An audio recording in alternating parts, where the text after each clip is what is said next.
سنو، حقیقی دولت ہمارے اعمال حسنہ میں ہے، نیک اعمال ہی کل قیامت کے دن کام آئیں گے۔ حدیث پاک میں آتا ہے قیامت کے دن اللہ تبارک و تعالیٰ ایک ایسے شخص کو بلائے گا جس نے ساری عمر تکلیفوں میں، مشقتوں میں، صدموں میں، بیماریوں میں گزاری ہوگی، اور اس سے پوچھا جائے گا کہ تمہاری زندگی کیسی گزری؟ وہ بندہ عرض کرے گا، اے پروردگار، میں نے زندگی میں بہت صدمے اٹھائے ہیں، بہت تکلیفیں برداشت کی، پریشانیاں اٹھائیں، ساری عمر یاد نہیں کوئی خوشی بھی دیکھی ہو، میری ساری زندگی پریشانیوں میں ہی گزری ہے۔ اللہ تعالیٰ فرشتوں کو ارشاد فرمائے گا، اس کو ذرا جنت کی باہر سے ہوا لگا لاؤ۔ اس کو فرشتے لے جائیں گے اور جنت کے باہر سے ایک چکر لگا کر لے آئیں گے کہ جنت کی ہوا کا کوئی جھونکا لگ جائے گا۔ اس کے بعد پوچھا جائے گا، اب بتا کیسی گزری تیری زندگی؟ وہ کہے گا، میری زندگی تو اتنی عافیت میں گزری ہے کہ میں نے کسی غم اور تکلیف کی شکل ہی نہیں دیکھی۔ میں تو ساری عمر مسرتوں اور خوشیوں میں، عیش و عشرت میں، بہاروں میں بسر کرتا رہا ہوں، اور میں نے کوئی تکلیف پریشانی دیکھی ہی نہیں۔ وہ ذرا سی جنت کی ہوا لگ گئی، اس کی لذت، اس کی راحت، اس کا سکون، اس کا اطمینان دل میں اتنا پیارا ہوگا کہ ساری دنیا کی تکلیفوں کو بھول جائے گا۔ اللہ تعالیٰ پھر ارشاد فرمائے گا، میرے ایسے بندے کو بلاؤ کہ جس نے دنیا کے اندر کسی غم کی شکل و صورت دیکھی ہی نہیں، کوئی صدمہ نہیں دیکھا، کوئی مشکل نہیں دیکھی، بلکہ آرام، عیش و عشرت میں زندگی گزاری، اور اس سے پوچھا جائے گا، بتا تمہاری زندگی کیسی گزری؟ وہ کہے گا، یا اللہ، میری زندگی تو آرام میں گزری، بڑے عیش و عشرت میں گزری، کوئی صدمہ نہیں دیکھا میں نے۔ اللہ تعالیٰ فرمائے گا، اس کو ذرا سی جہنم کی ہوا لگا لاؤ، باہر ہی سے اندر نہیں لے جانا۔ فرشتے اس کو لے جائیں گے اور جہنم کے پاس اس طرح سے گزار کر لے آئیں گے کہ جہنم کی لپٹ کا ذرا سا جھونکا اس کو لگ جائے گا۔ اس کے بعد اس سے پوچھا جائے گا، بتا تمہاری زندگی کیسی گزری؟ وہ کہے گا، یا اللہ، میں نے ساری زندگی تکلیف میں گزاری، ساری عمر صدمات میں رہا، خوشی کی کوئی شکل تک نہیں دیکھی۔ وہ چند لمحات جہنم کی ہوا، اس کی جو شدت ہے اور اس میں جو سختی ہے وہ اتنی زیادہ ہے کہ اس کی وجہ سے ساری عمر کی خوشیاں، راحتیں، مسرتیں بالکل بھول جائیں گی۔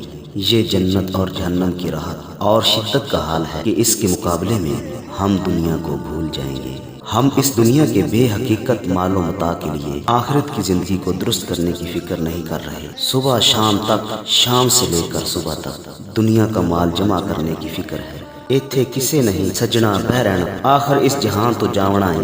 اوتھے کسے نہ پوچھنی ذات کی، اوتھے کم امال نے آونا ہے۔ نبی کریم صلی اللہ تعالی علیہ وآلہ وسلم فرماتے ہیں، نمازی کے لیے 3 کرامتیں ہیں۔ نمازی جب نماز کے لیے کھڑا ہوتا ہے تو اس کے سر سے لے کر آسمان تک رحمت الہی کی گھٹا چھا جاتی ہے اور نیکیاں بارش کی طرح برسائی جاتی ہیں۔ فرشتے نمازی کے قدموں سے لے کر آسمان تک اس طرح چاروں طرف جمع ہو جاتے ہیں۔ ایک فرشتہ پکارتا ہے، اے نمازی، اگر تو دیکھ لے کہ تو کس سے باتیں کر رہا ہے تو کبھی نماز سے ہٹنا پسند ہی نہ کرے۔ اللہ تبارک و تعالیٰ سورہ مدثر میں ارشاد فرماتا ہے، ما سلککم فی سقر قالوا لم نک من المصلین۔ جب جنتی جنت میں داخل ہو جائیں گے اور دوزخی دوزخ میں چلے جائیں گے تو جنتی دوزخیوں کو دیکھ کر کہیں گے، تم کو دوزخ میں کس چیز نے ڈالا ہے؟ تو دوزخی بولیں گے، ہم نماز نہیں پڑھا کرتے تھے، کرکٹ میچ دیکھا کرتے تھے، خطبہ ہوتا تو ہم آرام کرتے تھے، نماز ہوتی تو ہم کھانا کھاتے تھے، ہم نماز نہیں پڑھا کرتے تھے۔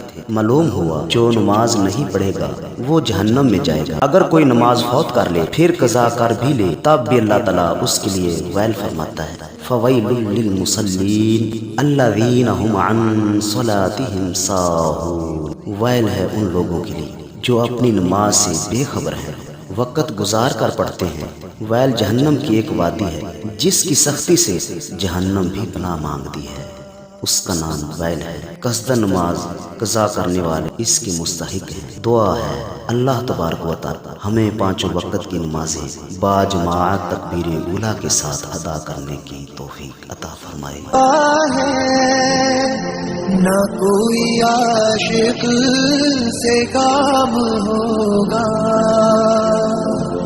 خلاف معشوق کچھ ہوا ہے، نہ کوئی عاشق سے کام ہوگا، خدا بھی ہوگا ادھر ہی ہے دل جدھر وہ عالی مقام ہوگا. در نبی پر پڑا رہوں گا، پڑے ہی رہنے